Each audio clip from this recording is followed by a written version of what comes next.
Boa noite, irmãos, graças e paz. Vamos dar início ao nosso estudo. Profetas menores. Semana passada falamos sobre o contexto, dos profetas menores. E hoje vamos entrar nos livros próprios dos profetas. Tá bom? Mas não vou falar muito não, para a gente começar a falar durante a lição. Vamos orar para a gente iniciar? Pai querido, nós louvamos ao Teu nome porque o Senhor é um Deus bondoso, um Deus amoroso. E através da sua misericórdia, o Senhor nos concedeu o dia de hoje, Pai, esse presente que é a vida. Te agradecemos, ó Deus, pelo ar que respiramos, pelo dia belo que foi feito hoje, pela oportunidade de estarmos na Tua casa para podermos aprender mais sobre a Sua santa palavra e principalmente, Pai, te agradecemos pela salvação em Cristo Jesus. Te pedimos que o Senhor ilumine, Pai, através do Teu Santo Espírito, cada coração que está ao alcance da Tua palavra, Senhor. Seja dos nossos irmãos que estão através da transmissão, seja, Pai, através dos nossos irmãos que estão presentes, mas que o Senhor fale poderosamente através do texto sagrado. Assim nós oramos, no nome de Jesus Cristo. Amém. Hoje é o livro do profeta Oséias. São 14 capítulos, Estávamos falando quase agora. São 14 capítulos. Nós não iremos ler os 14 capítulos, mas vou falar sobre algumas referências. Os irmãos já deixam aberto aí, tá? O livro do profeta Oséias, que conforme eu vou falando a referência, os irmãos façam igual os irmãos de Bereia, os irmãos lá da igreja de Bereia. O pastor está falando, os irmãos conferem para saber se é isso mesmo, tá bom? Não é porque é o pastor que está falando que é a última palavra, não, a última palavra é de Deus. Então abra aí no livro do profeta Oséias, tá bom? Vai lá em profetas maiores, depois de Daniel, Oséias. Então, hoje vamos falar de Oséias. O texto básico é todo o livro do profeta Oséias. Aí colocamos ali pastor, que estátua é aquela ali? Todo mundo já sabe que é o Aleijadinho, É o profeta Oséias, do escultor Aleijadinho. Todo mundo conhece, lá de Minas Gerais.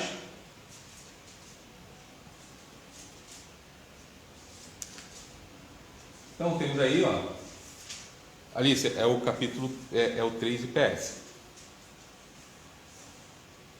3 IPS. Tá? Então vamos lá. Aí tem o versículo-chave. Oséias. Então, vamos falar aquele versículo todos? Pois misericórdia quero e não sacrifício, e o conhecimento de Deus mais do que holocaustos. E o alvo de estudo de hoje é mostrar que somos beneficiados pelo amor misericordioso de Deus. É esse o tema do livro do profeta Oséias, a misericórdia e o amor de Deus, tá? A gente vai falar sobre ele. Eu falei para colocar o outro, é o IPS, porque eu coloquei antes de iniciar a introdução esse daí. Obrigado. Então, eu coloquei a cronologia. Aquele outro está sem cronologia. Então, vamos ver aqui, a cronologia dos profetas antes do exílio. Reino do Norte e Reino do Sul. Tá bom? Então, vamos ver ali que Oséias está no período entre 760 a 720. Tá bom? A gente vai colocar todos esses quadros sempre na introdução, que é para a gente localizar o profeta. Vamos ver que Oséias, ele vai vivenciar o que? Uma experiência, através da experiência conjugal dele, a relação do povo com Deus, tá? Os irmãos talvez vão falar assim depois assim, mas pastor, como que Deus vai mandar um camarada fazer isso? A gente vai entender conforme a gente for estudando.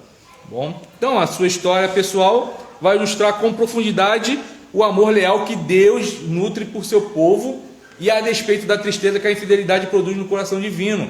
O povo acaba abandonando a Deus, acaba virando as costas para Deus.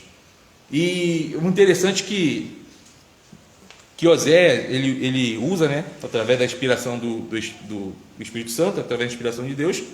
E nós falamos que inspiração é Deus soprando a revelação ao profeta, tá? Inspiração não é ele olhou para as montanhas e ficou inspirado e escreveu o livro. Não, não é isso. A inspiração aqui no texto bíblico significa, tem a conotação do mesmo sopro que Deus coloca através da sua boca nas narinas de Adão. Então ali é esse sopro, essa inspiração. Então o texto é inspirado, e quando ele é inspirado, Oséias mostra que Deus ele é o marido do povo, que hoje nós falamos que Cristo é o noivo da igreja, a igreja é a noiva de Cristo. No Antigo Testamento o povo ele era tido como se fosse esposa de Deus, e por isso que Deus usa muito a gente vai olhar no Antigo Testamento, usa muito o termo adultério, e as pessoas falam assim, não estou entendendo, mas por quê? Por Deus ser o marido do povo, ser o responsável do povo, o povo abandonava, traía Deus com outros deuses. Por isso que Deus chama o povo de adúltero. Não é porque os homens da cidade, todo mundo, não, o povo era adúltero por causa disso. Claro, a gente vai ver aqui no livro do profeta Oséias que tinha também uns camaradas também que tinham esse tipo de comportamento. Então, a história dessa traição começou 200 anos antes de Oséias, quando o reino de Israel se dividiu e as tribos do norte, rebelando-se contra a aliança com o Senhor, proclamaram sua independência. Então fizeram o quê? Para si um rei, que é Jeroboão, que não era da linhagem de Davi. Jeroboão não era da linhagem de Davi. Então o povo faz o quê? O povo levanta para si Jeroboão. Levanta um camarada que não tinha nada a ver com a história. E o que esse novo rei faz? Ele, para evitar as peregrinações ao templo de Jerusalém, reino dividido, tá? Vamos reino do norte e reino do sul. Mas para evitar as peregrinações ao templo de Jerusalém, ele institui culto a 2 bezerros de ouro. Olha o bezerro de ouro de novo aí. A gente vai ver isso lá, quando o povo está no pé do monte. E a gente vai ver aqui agora, o bezerro está sempre envolvido aí na idolatria. Ele faz 2 bezerros de ouro, um em Betel e outro em Dan. Está lá em 1 Reis, capítulo 12, versos 25 ao 30. Os irmãos que, conforme a gente for falando, se quiser, eu até peço aos irmãos que nos próximos estudos, tragam um bloquinho e uma caneta, um lápis, e vai anotando os textos, tá? Vai anotando os textos. Aí, talvez não tenha oportunidade de ler aqui, o irmão lê em casa, se estiver errado, o irmão já manda usar. Pastor, o senhor falou heresia, hein? Vai ser comida de bicho. Aí coloca lá. Então, ele para evitar que o povo vá para Jerusalém, Jeroboão, ele institui um culto a 2 bezerros de ouro. Ele coloca um em Betel e outro em Dan. Engraçado que é uma afronta, né? Que Betel Betel é casa de Deus, né? Lá no hebraico. O lugar que é chamado casa de Deus é o local que está sendo adorado o bezerro de ouro. Então, como bola de neve, que não é igreja, cadê? Acho que ali só tem que ficar lá. Ali. Como bola de neve, que cai crescendo à medida que desce a encosta da montanha, a gente sabe isso, né? Joga uma bola de neve desse tamanho, quando chega no pé da montanha, está uma gigantesca. Assim, o pecado da rebeldia foi atraindo outros pecados, de tal forma que nos dias de Oséias a situação tornara-se insustentável. Um pecado sempre vai puxar o outro. Não tem esse negócio, não. Não, é só um pecadinho. É a nossa escala de pecado, né? Não, mentir para Deus não é nada, é só um pecadinho. Tem gente que dá tiro no outro, tem gente que corta a garganta do outro. Mentir, não é nada. Falar mal do irmão? Isso daí Deus nem ouve, porque sabe, eu sou falho. Aí faz aquela cara de santinho barroco, né? Todo mundo sabe como é que é essa cara de santinho barroco. As bochechas rosadinhas, cabecinha torta, olhando para o alto com a mãozinha assim. Assim mesmo. Aí fala assim, não, Deus, pecado é pecado. A consequência é diferente.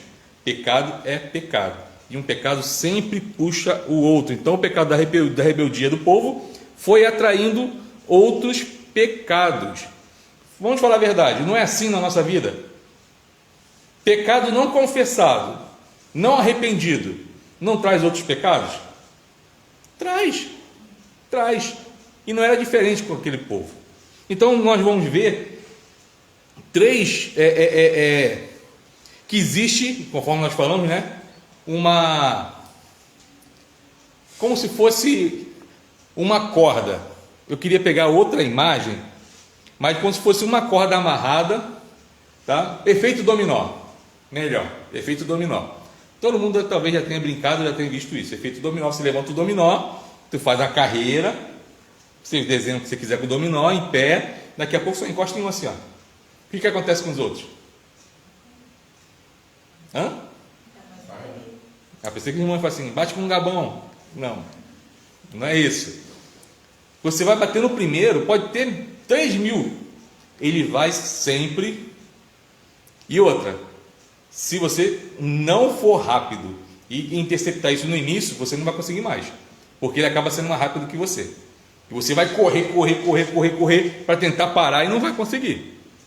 Então vamos ver esse efeito dominó por causa do pecado no povo lá em Oséias, tá? E o primeiro, nós vamos ver os caminhos da ruína espiritual. Tudo começa com a ruína espiritual. Tudo começa através da ruína espiritual. Por quê? Se você estiver com a sua vida espiritual arruinada, o resto tudo vai estar arruinado. Me dê um exemplo, tá? Os irmãos, me dê um exemplo de alguém que, até biblicamente mesmo, que estava em ruína espiritual e o resto estava tudo bem na vida. Não tem. Davi, não que esteja, tá? Não que estivesse, mas Davi, ele achou que estava. Ele achou que estava tudo bem. Está lá, Betseba, em vez de tomar banho no banheiro, está tomando banho no quintal.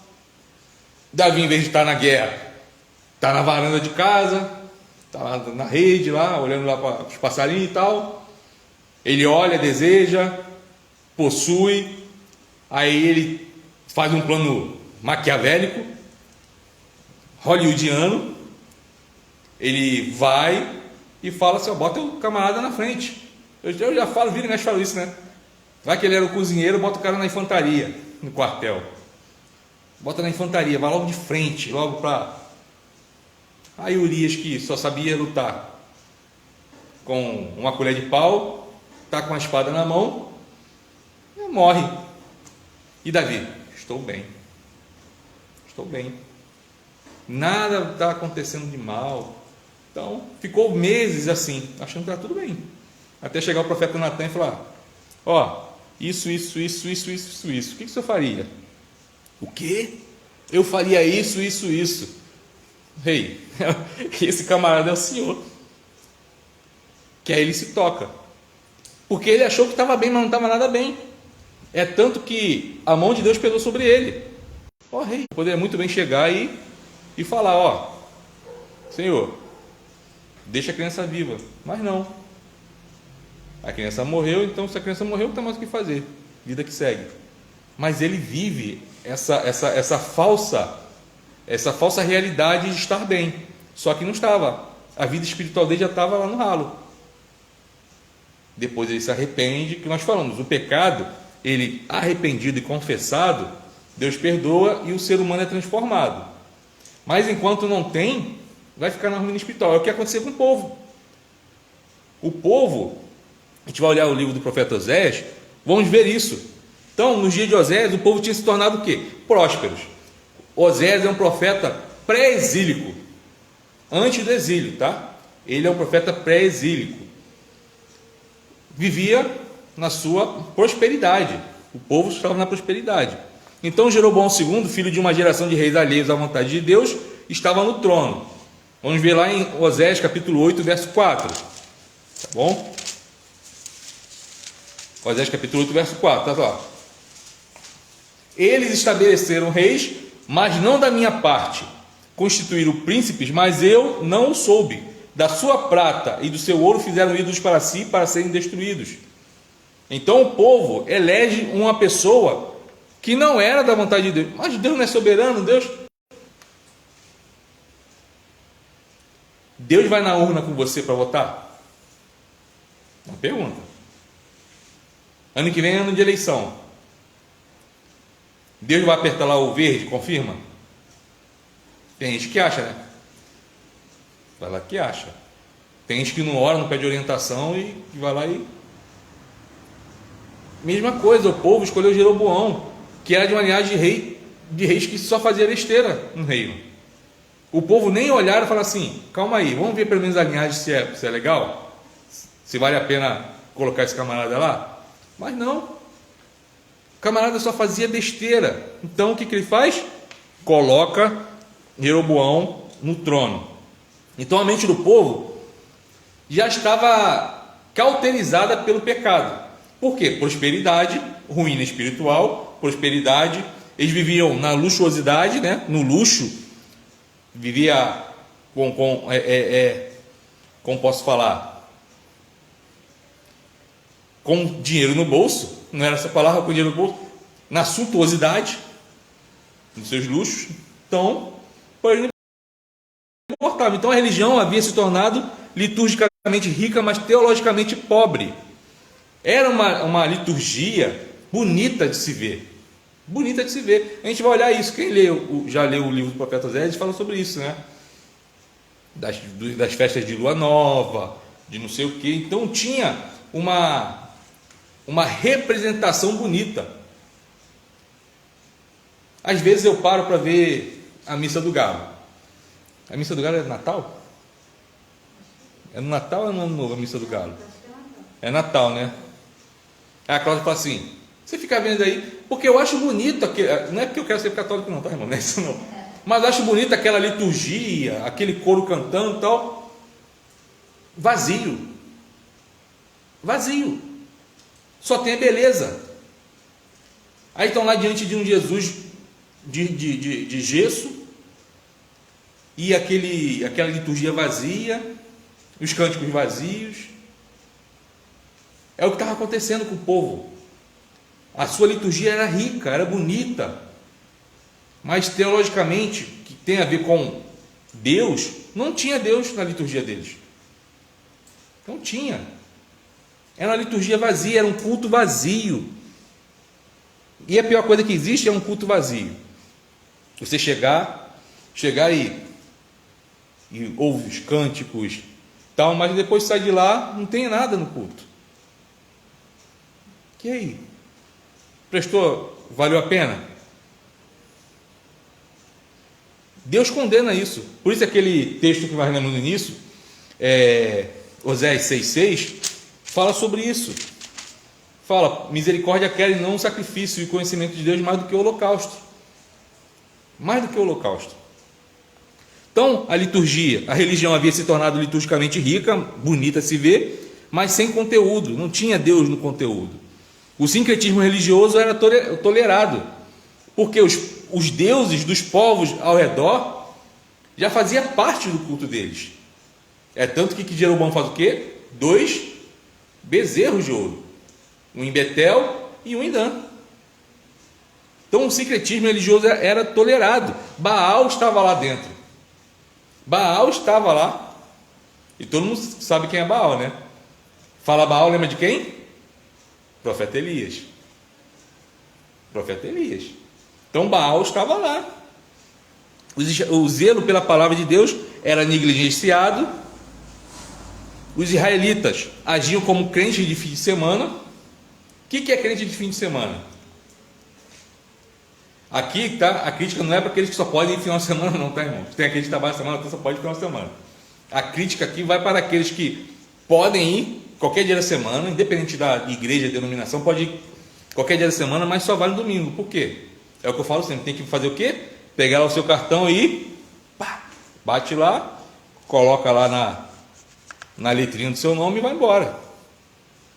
É aquele culto que você participa só para participar, só para falar assim, ó, eu fui do culto só para isso, falar assim, poxa, ele foi, legal. Só para o pastor falar assim, poxa, fulano teve aí, legal. Então, ó, coloca um xizinho para ele aí que ele compareceu. Era isso. Eles tinham essa suntuosidade na sua religião, na sua liturgia, não tinha conteúdo bíblico das leis, né? Não tinha. E eles iam só por ir, só para falar que iam. Se fizermos uma contextualização, talvez a gente pare para falar assim: Oséias escreveu esse livro hoje, está fresquinho. Se passar a mão na página, vai sair a tinta nos dedos, porque é o que a gente vê hoje. E eu não estou falando que nós somos os certos, não, tá, irmãos? Porque todos nós estamos suscetíveis ao mesmo erro. Mas isso que eu estou falando é para que nós hoje estamos aqui, ou assistindo, ou aqui presencialmente, a gente possa ter esse cuidado conosco mesmo. Conosco mesmo. Tá? Eu tenho que zelar pela minha vida espiritual. Eu não tenho que zelar pela vida dela, a vida dele, dela. Não tenho. Porque é salvação individual. Quando chegar naquele grande dia diante do trono, não vai ter um acordo coletivo. Deus não vai falar assim, ó, grupo da primeira igreja, vem aqui, vou fazer agora um julgamento coletivo. Não vai ter. Vai chegar Bira, Roberto, Rodrigo, Edilson, Juliana, Cláudia, Alícia, e aí vai chamando. É individual. Por isso que nós temos que ter esse zelo, nós, conosco mesmo. Por isso que o nosso cristianismo tem que ser repensado todos os dias. Todos os dias tem que ser repensado. Será que eu estou vivendo conforme o caráter de Cristo? Será que eu estou vivendo conforme Cristo?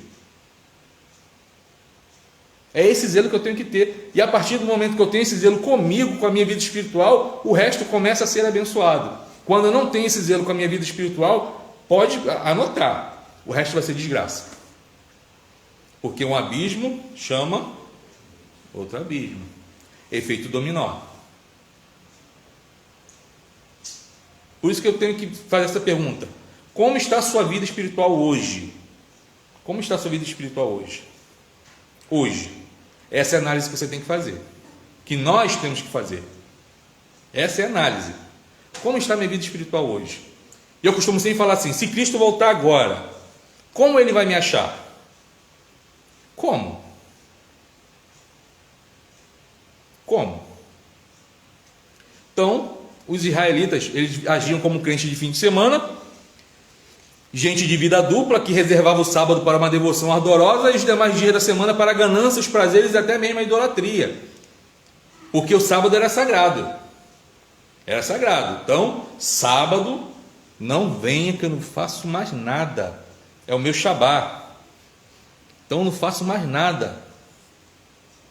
Mas quando chegava do domingo em diante, foi fazer tudo. Foi fazer tudo. Tá?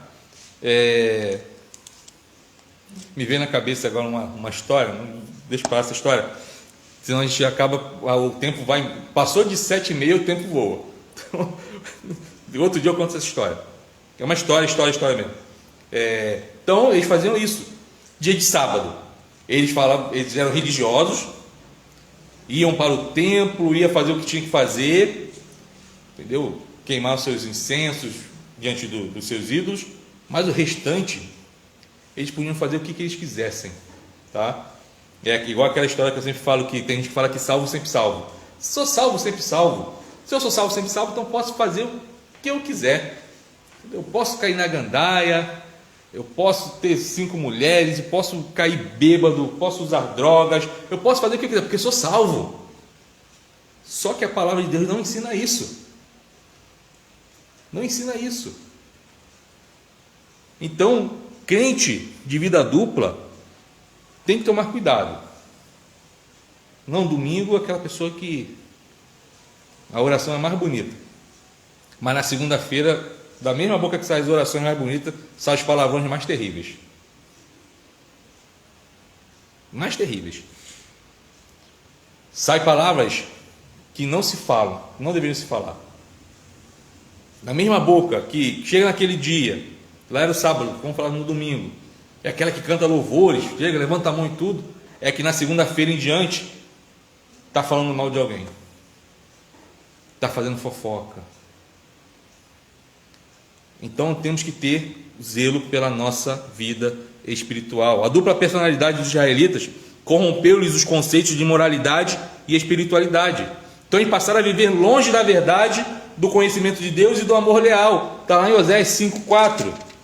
Vai ter textos que a gente não vai ler porque são vários versículos, tá? 5,4 diz assim, ó: o seu proceder não lhes permite voltar para o seu Deus, porque um espírito de prostituição está no meio deles, e não conhecem ao Senhor.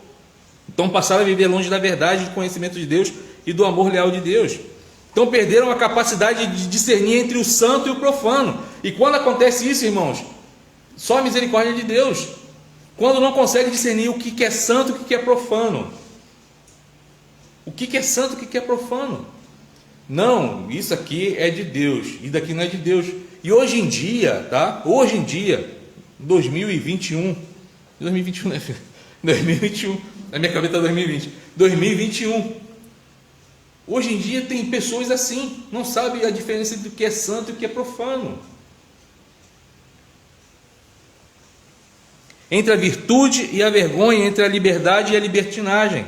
Aí vamos ver lá em Oséias 4, do verso 1 ao verso 2, diz assim, ó: ouvi a palavra do Senhor, vós, filho de Israel, porque o Senhor tem uma contenda com os habitantes da terra, porque nela não há verdade, nem amor, nem conhecimento de Deus.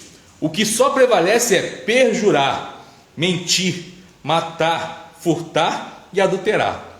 E há arrombamentos e homicídios sobre homicídios. Isso só os dois primeiros versículos. Depois, se você for ler o resto, tá? Vai ver que eu falei, né? Dá medo de passar a mão na tinta na página da Bíblia, porque está com medo de sair a tinta, porque parece que escreveu hoje. Então vamos ver que existe os caminhos da ruína espiritual. O povo, foram para esse lado. Começaram colocando um rei que era mau, que não fazia o que agradava a Deus. Esse rei começou a fazer coisas distorcendo a religião deles. E o que eles fazem? Aceitam, de boa. Aquela história, né? Aquele que, como é que é? Quem não é contra mim é a favor de mim. Tem um negócio assim, né? Quem não é contra mim é por mim. Pô, se esse rei não está contra mim, quem sou eu para bater de frente com ele? Então vamos lá, vamos queimar incenso lá para os bezerros de ouro. Vamos lá, vamos caminhar até, em vez de ir para Jerusalém, vamos para Betel. Qual o ônibus que passa aqui mais perto de Dan? Então é esse que eu vou pegar, que eu vou lá para Dan. Então o povo se acomodou, eles se anestesiaram para a sua vida espiritual. Os pecados deixaram eles anestesiados. Então eles não conseguiam mais discernir o que era pecado e o que não era. Então para eles tudo vale. Tudo vale. É o que Paulo vai falar lá em Corinto, né? Alguns irmãos lá que achavam que era certo, acabava o culto, depois eles iam para onde? Ia para o templo lá para comer a carne que era oferecida aos ídolos. Isso aqui não tem nada demais. Que é um churrasquinho, que é aquela carnezinha lá que foi oferecida, vai jogar fora, a gente faz um churrascão, vamos para lá comer, não tem problema nenhum. Até porque Jesus falou o quê? Que contamina é o que sai, não é o que entra. Não tem gente que fala isso? Ainda usa, os sem vergonhas ainda usa palavras, distorce a palavra para falar besteira. Não, o que contamina não é o que entra, é o que sai. Então vamos lá. E Paulo fala, a gente está errado. Está errado. Deus nunca vai fechar os olhos para o que é errado para falar que está certo. Fala assim, não. É que hoje em dia é o Deus que é pregado por aí. Não, Deus é amor. Porque se ele for um pouquinho mais rígido, a pessoa vai ficar, nesse Deus que... Então vou sair, vou embora. Não, Deus é aquele Deus que é zeloso pela sua palavra. Está errado, está certo, está certo.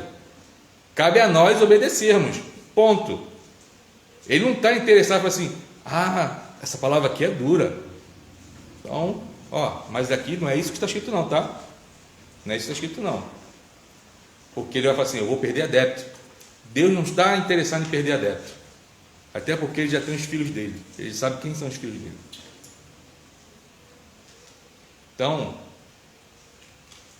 ruína espiritual foi o que o povo de Israel lá, do Reino do Norte, né? Eles acabaram chegando.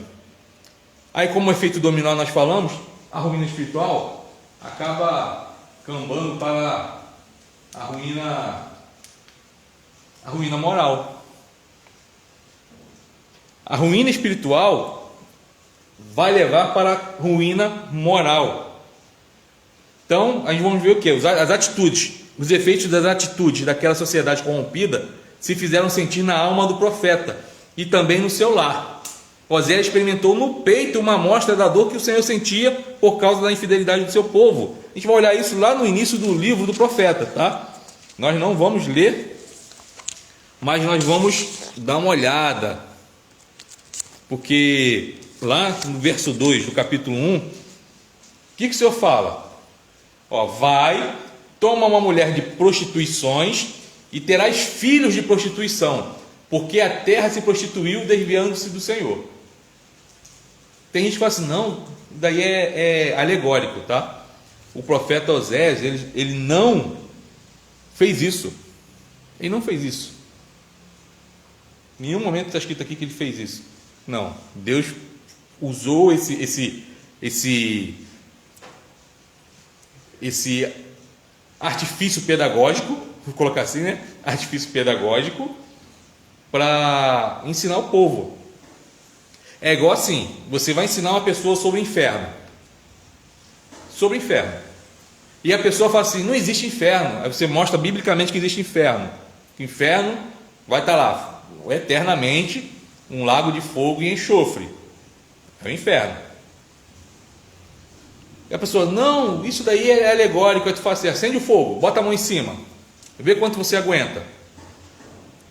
Aí a pessoa, vai queimar minha mão. Então, imagine isso eternamente. Isso é o inferno. Você usou um artifício pedagógico, tá? Para poder o quê? Ensinar que aquilo ali é real. Deus fez Oséias casar com a mulher de prostituições.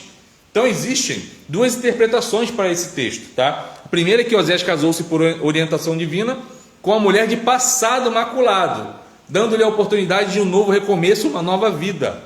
Então, essa é a primeira interpretação, de que Oséias, ele pegou e casou com uma mulher que teve já uma vida de prostituição, não que ela era prostituta. Então, ela teve aquela vida, ela não tem mais, então ele casa com aquela mulher, dando a oportunidade de um novo recomeço. Assim, antigamente as pessoas te chamavam por esse nome, te conhecer desse jeito, agora a partir do momento que você casa comigo, você está tendo a oportunidade de ter um novo nome, de ser uma nova pessoa. Essa é a primeira interpretação. A segunda é que Oséias estaria, na verdade, fazendo uma reflexão madura, alguns anos mais tarde, entendendo que Deus o conduziu a esse relacionamento, mesmo sabendo que Gomer, que é essa esposa, né, viria a se tornar leviana. Então, nesse caso, estaria desejando que o profeta compreendesse plenamente o teor de sua mensagem e do seu sentimento. Qualquer que seja a interpretação, o fato é que Oséias passou a vivenciar a mensagem que proclamava. Independente se ele casou com a mulher que teve um passado que não era presente, que teve um passado, ou se ele casou com uma mulher que era prostituta, não importa. O que importa é o que ele pregava, é o que as pessoas viam na vida dele. Esse é o X da questão. O que ele pregava, ele falava assim, vocês trocaram Deus, adulteraram, se prostituíram, tal. As pessoas olhavam para a vida dele e via isso nele, que a mulher que ele casou era assim.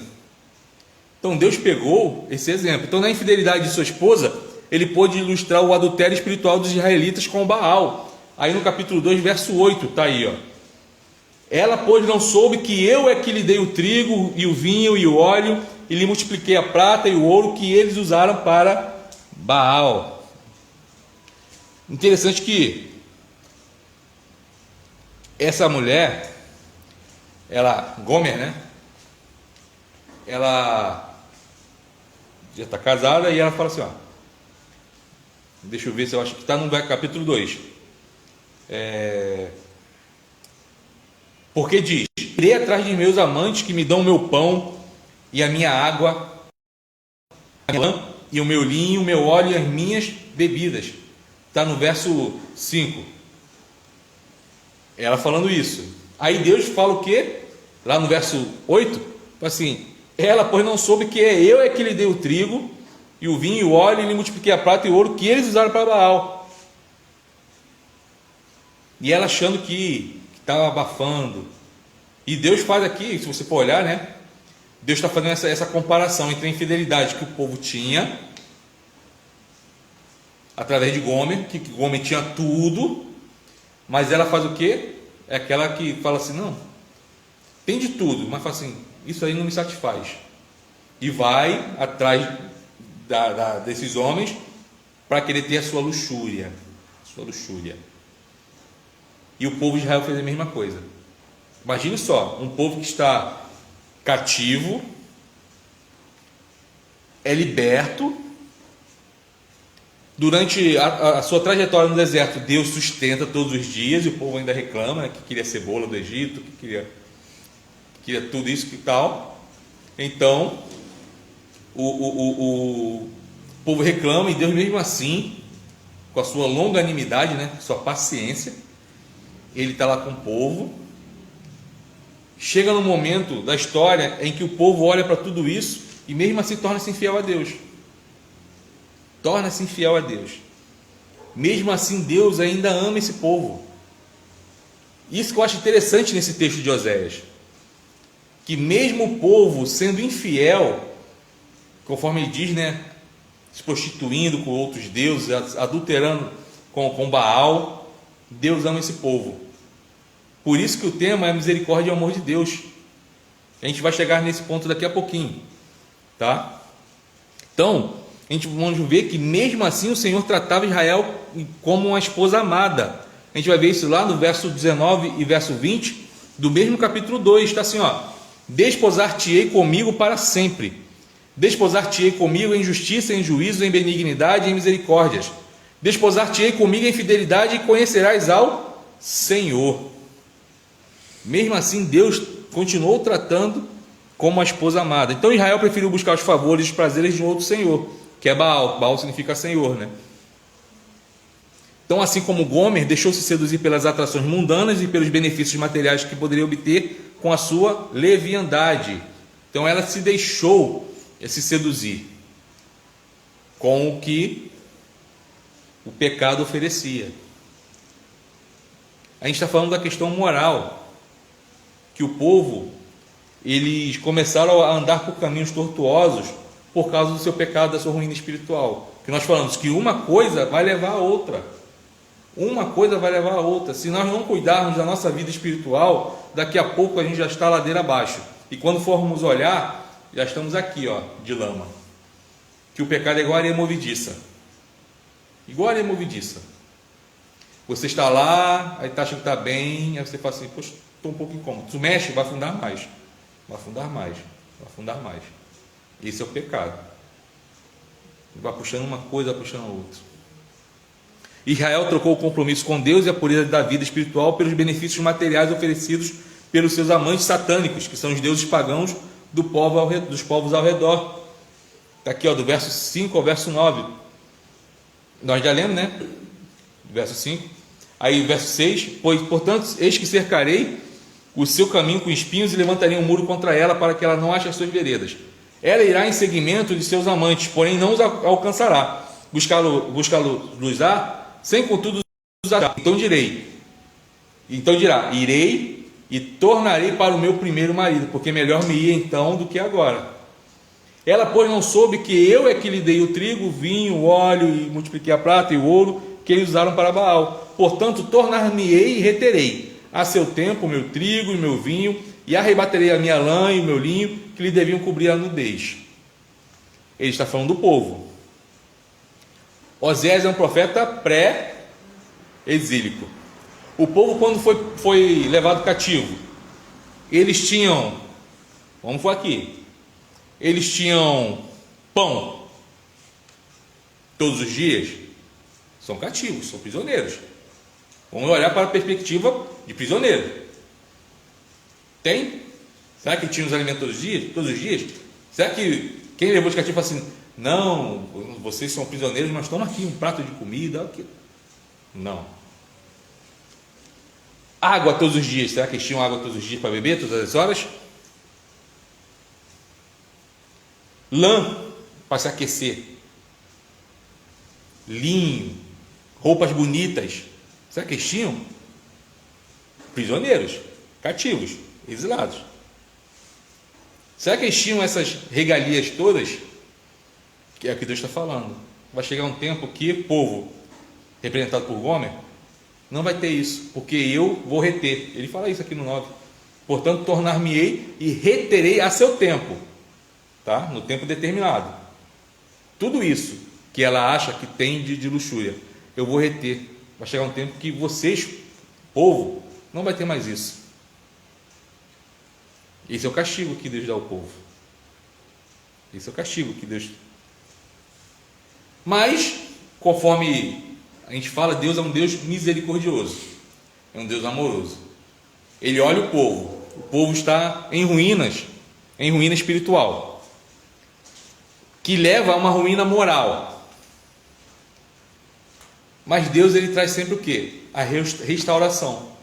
Sempre. Esse é um dos temas dos profetas, que os profetas falam: ó, vocês estão pecando contra o Senhor, vocês têm que se arrepender.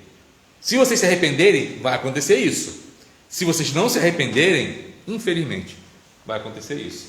Deus dá sempre a alternativa de restauração, de arrependimento. Deus sempre faz isso, sempre.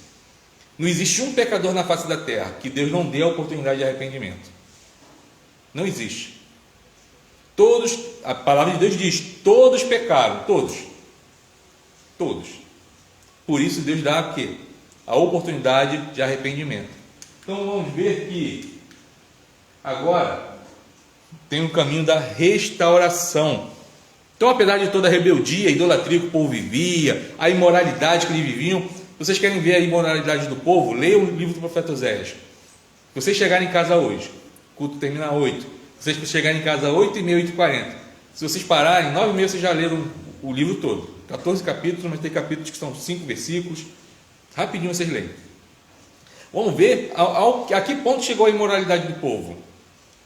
Nós não falamos muito por causa do tempo, né? Tentamos reduzir todos os tópicos, mas assim, vai ver que o povo chegou a uma degradação moral terrível, terrível. Mas mesmo assim, Deus traz restauração. Então Deus não desistiu de amar seu povo. Israel havia chegado ao fundo do poço, e se não fosse o imutável amor de Deus, já nenhuma esperança restaria para eles. Vamos lá no finalzinho do profeta Oséias, no capítulo 13.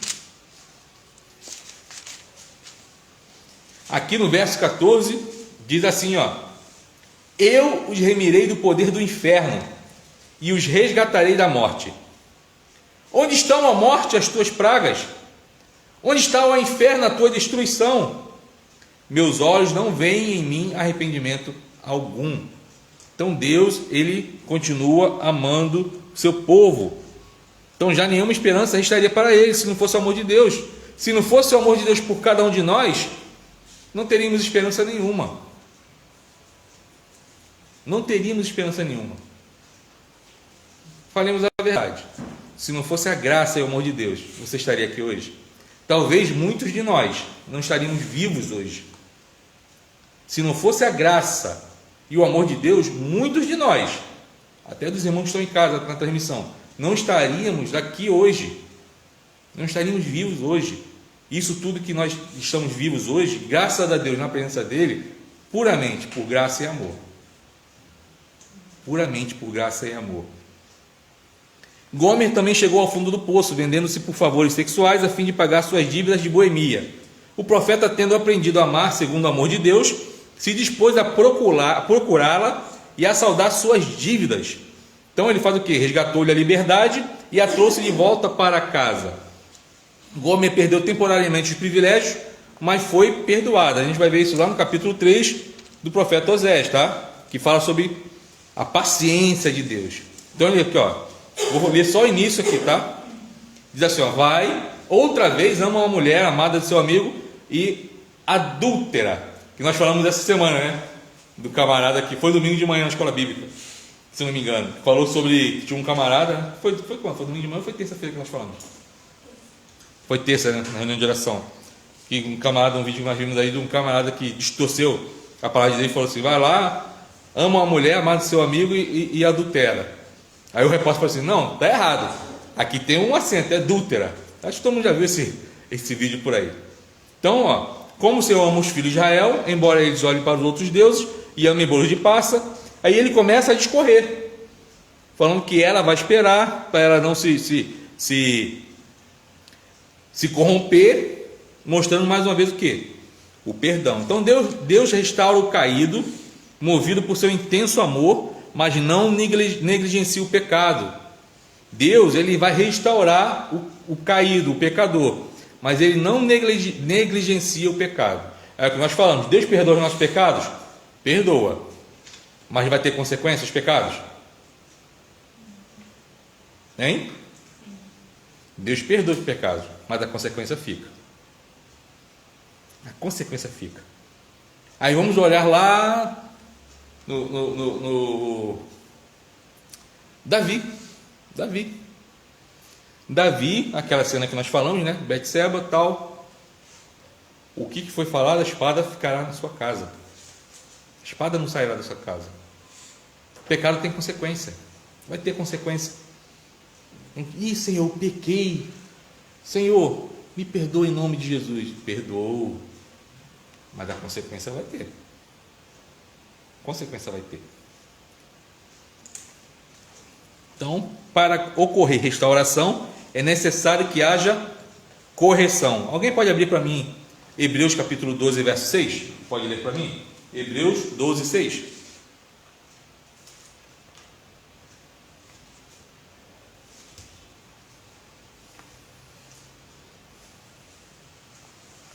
Porque o Senhor corrige a quem ama e açoita a todo filho a quem recebe. Porque o Senhor corrige a quem ama e açoita a todo filho a quem recebe. E açoita a todo filho que? A quem recebe. A quem recebe. Então Deus não é aquele pai bobão. Aquele pai, sabe qual é aquele pai bobão? Aquele pai bobão que fala assim, filho fez a besteira, o filho foi lá na rua e arrumou briga com todo mundo, bateu em todo mundo, mesmo estando errado, arrumou confusão, e entra dentro de casa, o pai vai, esse é meu filho, tá vendo? Esse é o homem que eu criei. Deus não é esse pai bobão que passa a mão na cabeça do filho porque fez coisa errada e falou, não, tem que ser assim mesmo. Não, Deus é um pai amoroso, mas é um pai justo. Errou, tem consequência, vai ser disciplinado, vai ficar de castigo. Por isso que a gente coloca de castigo, porque a gente ama. Coloca de castigo. Deus açoita a quem? Não, a quem o recebe. Deus açoita a quem o recebe. Está falando de filho. A quem ele recebe, a quem? Como filho dele. Ele não está falando que vai jogar um raio na cabeça de ninguém não, tá, irmão? Mas está falando que a disciplina vai bater na porta. Fez coisa errada, vai ser disciplinado. Então, o profeta chega para o rei Davi e fala assim, você vai ter que escolher alguma coisa. Vai ter que passar por essa situação com o seu povo, os teus inimigos vão te perseguir, ou cair na mão de Deus. O que ele fala? É melhor cair na mão de Deus. Prefiro cair na mão de Deus. Doença, vai morrer muita gente, meus inimigos me perseguindo, vai que me peguem. Já era, vou ser degolado. Então é melhor cair na mão de Deus, porque Deus é misericordioso. Ele vai bater, mas ele sabe como bater, e acabou ali, a ira dele foi embora. Então Deus é um pai que disciplina, porque ele é um pai que ama. Então, para ocorrer restauração, é necessário que haja correção. A correção de Deus, segundo as palavras do profeta Oséias, viria pelos braços da Síria, tá? A famosa Síria. As tribos do norte perderiam por muito tempo a identidade nacional, a sua pátria e a intimidade com Deus, a quem tantas vezes desprezaram. Então este seria o preço da infidelidade do povo. Cativos. Então perde a identidade nacional. Não é mais povo. Não é. Leva cativo, você perde a sua identidade. Perdeu a sua pátria, foi retirado de lá. Então você é desculpa a expressão, um Zé Ninguém. Por quê? Eu não tenho identidade e não tenho mais casa. Eu sou, conforme diz para ele, um pária, né? E a intimidade com Deus, o lugar que eu tinha para poder adorar a Deus, eu não adorei a Deus. Eu não adorei a Deus. Eu preferi adorar outros deuses do que adorar a Deus. Então agora você vai para um lugar que você não vai adorar a Deus. Chegou a pandemia, a gente já está terminando, e achei um fenômeno que achei interessante, que as igrejas fecharam. Mundialmente falando, as igrejas fecharam. Interdenominacionalmente. E as pessoas ficaram com desejo de estar na igreja. Ficaram com desejo de estar na igreja. Não, que tem que ter culto. As pessoas mandavam documentos para o governo, para a prefeitura, para tudo que é lugar aí, mundo afora. Mas interessante que quando não tinha pandemia, as portas estavam abertas, muita gente não ia. Muita gente não comparecia.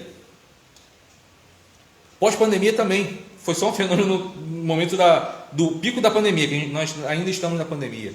No pico da pandemia, porque as igrejas voltaram a abrir, mas cadê as pessoas? Será que necessitamos de que Deus pese a mão, que venha Deus nos livre e guarde, que venha o Talibã, o Estado Islâmico, invada o Brasil ou tome conta do Brasil e falar que a gente não vai poder cultuar para a gente começar a valorizar isso? Será que vai chegar a esse ponto de Deus falar assim, ó, eu vou mover esse povo do Oriente para levar para vocês, vou colocar aí no Brasil e vocês vão sentir falta do que vocês sempre tiveram, mas não valorizaram. Não valorizaram. Porque infelizmente existem situações, pessoas, tá, no Brasil todo, que se tiver um jogo de futebol, no momento da hora do culto, a pessoa fica no futebol, não vai para o culto. Não vai. Ah, se tiver qualquer outra coisa na hora do culto, não vai para a igreja. Programa a vida toda para que chegue o domingo e negligencia o dia do Senhor. Não estou falando daqueles que trabalham de segunda a sábado, tá, irmãos? Todas as vezes que eu falo isso, não estou falando que tem pessoas que trabalham de segunda a sábado e tem pessoas que trabalham de escala no dia de domingo. Não estou falando dessas pessoas, tá? Não estou falando dessas pessoas, porque infelizmente essas pessoas vão acabar ter que trabalhar domingo, não vai poder comparecer à igreja e muitos vão ter que fazer alguma atividade até com suas famílias no dia de domingo. Eu não estou justificando, condenando, não estou justificando, mas estou falando a realidade. Muitos vão fazer isso, infelizmente, porque de segunda a sábado está no trabalho, chega em casa à noite, e aí? Muitos pegam o filho já dormindo, saem de madrugada, às vezes o filho dormindo ainda, só vai ver filho no final de semana. Eu estou falando daqueles que têm a oportunidade de poder trabalhar de segunda a sexta, poder programar sua vida toda para o sábado, mas programa para o domingo. Programa no domingo. E negligencia o estar na casa do Senhor. Hebreus fala o quê? Não deixei de congregar como os ímpios. Como os ímpios. Infelizmente, muitas pessoas só vão começar a valorizar no dia que não tiver mais. No dia que não tiver mais. O povo, eles faziam isso. Muita gente que eu falei na pandemia ficaram falando, não, tem que abrir igreja, sinto falta, sinto falta. Muita gente não ia antes e muita gente continua não indo depois. Essa é uma crítica não só minha, mas de todos os pastores, independente de denominação, tá? Independente de denominação, muitos estão passando por isso. E toda terça-feira nós agradecemos o quê? A oportunidade, nós agradecemos a Deus a oportunidade de termos um lugar para cultuar, a porta está aberta para podermos entrar e poder cultuar. Toda terça-feira nós agradecemos a Deus por isso. Toda terça-feira. Mas infelizmente, muitos acabam tendo a mesma atitude que o povo lá em Oséias. Ou tem uma vida dupla, ou tem uma vida apenas de final de semana, e quando vem para a igreja não é para cultuar, é só para bater o cartão. Por isso que nós temos que avaliar todos os dias, reavaliar como está a nossa vida com Deus, como está o nosso compromisso com Deus. Como está o nosso compromisso com Deus? Como tem sido o meu zelo pelas coisas de Deus? Zelo, não estou falando que é ser chato com as coisas de Deus, não, tá?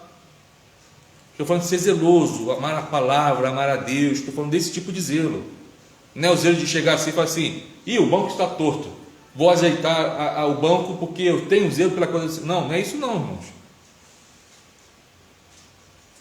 O profeta Oséias, ele nos mostra essa realidade no livro dele. O povo acaba ficando anestesiado, sem saber o que é profano, o que é santo, o que é sagrado. E às vezes a gente acaba participando de um culto em que a gente entra frio e sai gelado. Aí depois a culpa é do pastor, a culpa é do grupo de louvor, a culpa é do irmão que está do lado, a culpa é de não sei quem que não orou. E não é, a culpa é nossa. Que a gente sai de casa e não se prepara, fala: Senhor, fala comigo quando chegar no teu templo. Use o pastor, os irmãos que vão estar na direção, o irmão que for orar, o irmão que for orar, para falar o meu coração. A gente não faz isso. A gente sai como se estivéssemos indo para um clube, chegamos falando com todo mundo, damos a paz do Senhor, e lê a palavra de qualquer jeito, canta pelo canto da boca,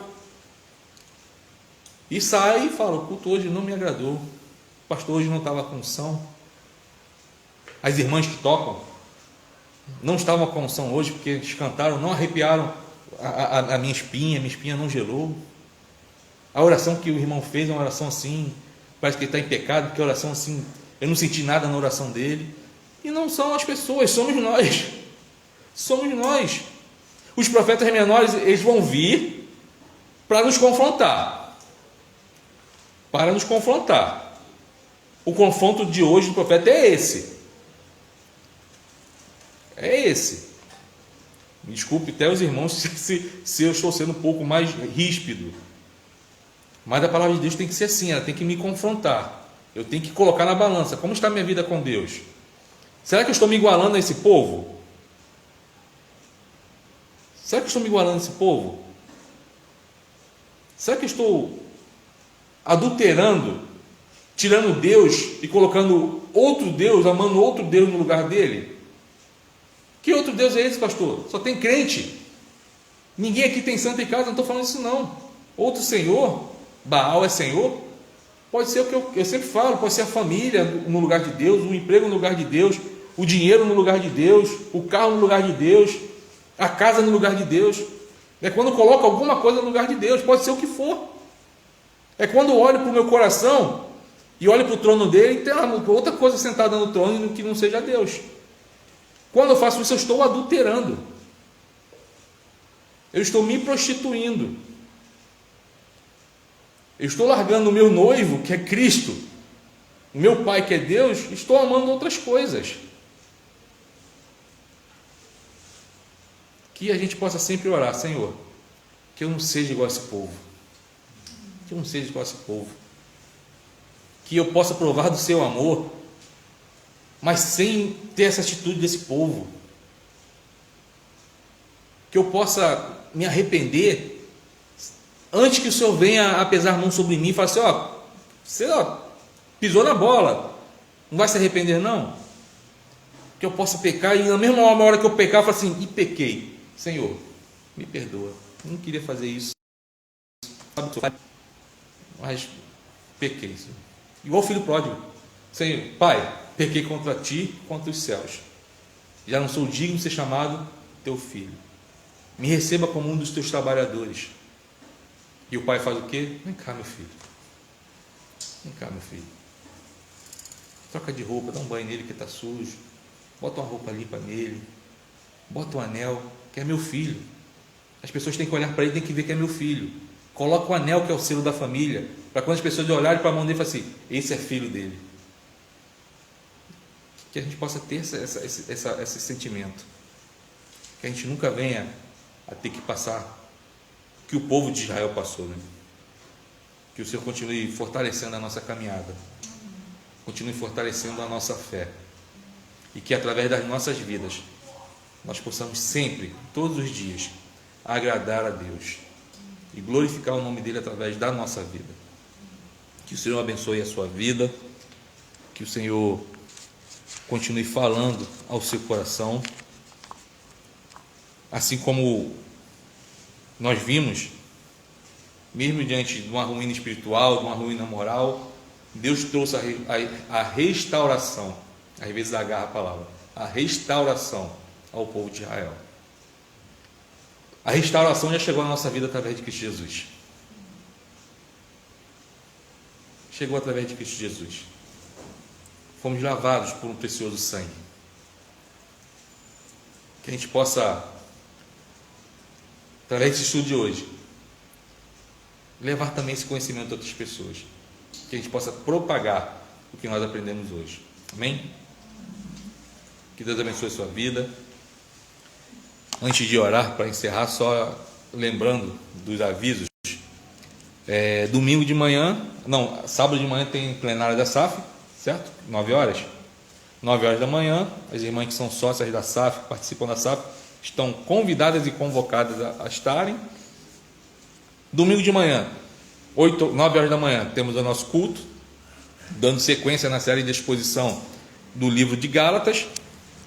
10 horas temos a nossa escola bíblica dominical, nós estamos usando a apostila de integração e a partir de domingo agora nós iremos falar, se eu não me engano, sobre os 5 pontos calvinistas. Então vamos falar cada domingo sobre um ponto, e é um assunto muito legal de se aprender.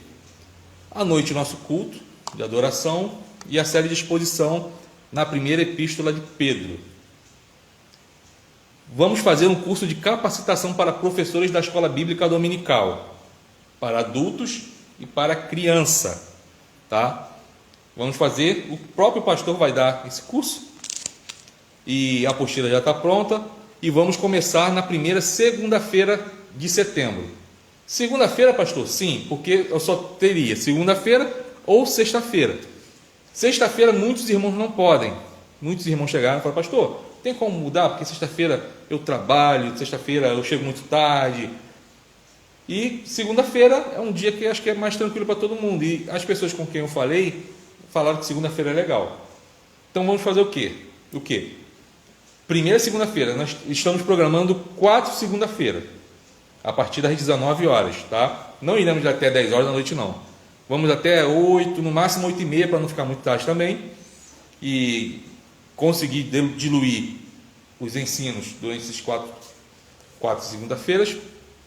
Nós vamos abordar sobre tudo isso, sobre escola bíblica para adulto e escola bíblica infantil. Por quê, pastor? A parte didática, pedagógica, acaba entrando na mesma zona de conhecimento. E muitas pessoas talvez se identifiquem também para dar aula para criança, e muitos podem se identificar com aula de adulto. Então vamos juntar, e eu estou desejoso, estou tentando programar, na última aula fazermos uma formatura. Os irmãos vão receber seu diploma, tá? Certinho, de capacitação para professores da escola bíblica dominical, e fazer uma pequena formaturazinha, entendeu? Quem sabe a gente não faz um pequeno culto, agradecendo a Deus por esses estudos. E uma coisa que eu quero é acalmar o coração dos irmãos que querem participar, às vezes não deram nome. O pastor não vai pegar após o curso e colocar assim, ó, o irmão tal vai dar aula domingo que vem. Não é assim, tá, irmãos? Não é assim. Os irmãos que querem aprender, venham, tá? É de graça, venham, tá bom? E no tempo certo, quando Deus tocar no coração do pastor, então agora estou me sentindo à vontade, tá? Se quiser me colocando aos poucos, vai ser assim. O pastor não é doido de chegar assim, acabou o curso, fala assim, ó, já tem aqui a escala, tá? Primeiro domingo Roberto, segundo domingo Edilson. Não vou fazer isso não, irmãos, tá? Porque às vezes as pessoas querem participar, querem aprender, mas não vem com medo de chegar assim, não, se eu fizer vai colocar logo para dar aula. Não, irmãos, tá bom? No tempo certo, Deus vai falar assim, ó, agora vai lá e se prontifica. Faz igual Isaías, eis-me aqui. Aí o pastor coloca na escala. Mas é sempre bom, o conhecimento é sempre bom, tá bom? Então os irmãos que quiserem participar, Pode dar o nome para as minhas secretárias, hoje estão as duas aí, tá? E os irmãos que estão em casa na transmissão, que quiserem participar, coloca o nome aí no diálogo aí, né? No chatzinho aí, coloca se pastor quer, coloca meu nome, tá bom? A partir da primeira segunda-feira de setembro, serão 4 quarta-feiras. Segunda-feira, né? Segunda-feira, perdão. Então, 4 segundas-feiras. E estamos também já preparando um curso de capacitação em evangelismo pessoal. Enquanto a gente não pode se reunir em praças, entendeu? Ar livre, a gente não está podendo, por causa que estamos ainda na pandemia, temos que continuar orando, porque agora tem a variante Delta, aí tem outras coisas e tal. Vamos nos capacitar para evangelizar pessoalmente, evangelismo pessoal. Eu não posso me reunir, mas se eu estiver na fila de um banco, eu posso falar da mensagem de Deus. Se eu estiver com um amigo no celular conversando ou mandando uma mensagem, eu posso muito bem falar do amor de Deus através do telefone. Então vamos nos capacitar também no evangelismo pessoal, tá bom? Então vamos pegar esse finalzinho de ano para nos capacitar. Soldado bom é o soldado que está capacitado, que na hora que entra na guerra sabe como montar, desmontar a arma, limpar, sabe municiar a sua arma. Então nós, crentes, temos que nos preparar. Amém? Que o Senhor abençoe a sua vida. Vamos ficar de pé. Pedir a Cláudia que faça a oração final e depois da oração vou estar impetrando a bênção do Senhor. Senhor, nós te agradecemos, Pai, por esse dia. Te agradecemos, Senhor, pelo teu amor. E te agradecemos, Pai, por estarmos mais uma vez na tua casa, Pai, por esse privilégio, Senhor. Pai, te louvamos por esse estudo, por tudo que temos aprendido aqui na tua casa, Senhor, e te pedimos que tu possa nos ajudar, Senhor, a colocar em prática na nossa vida, não somente sermos ouvintes, mas sermos também praticantes da tua palavra. Nos ajuda, Senhor, tu sabes das nossas dificuldades, das nossas limitações, e nós esperamos em ti, Senhor, a ajuda a cada dia, porque sabemos que tu estás sempre do nosso lado, Pai. Que assim diz a tua palavra, que tu estarias conosco todos os dias, até a consumação do século. Pai, obrigada mais uma vez, e te pedimos, Pai, continua abençoando teu servo, fortalecendo ele, Senhor, e leva-nos, Senhor, em paz para os nossos lares, é o que nós te pedimos e desde já te agradecemos, em nome de Jesus. Amém. Amém. Que a graça do nosso Senhor e Salvador Jesus Cristo, o amor de Deus, o nosso eterno Pai, as doces e eternas consolações do Espírito Santo repousem sobre vós, sobre vossos familiares e sobre todo o povo de Deus espalhado por toda a terra, não somente agora, mas para todo sempre. Amém. Deus te abençoe.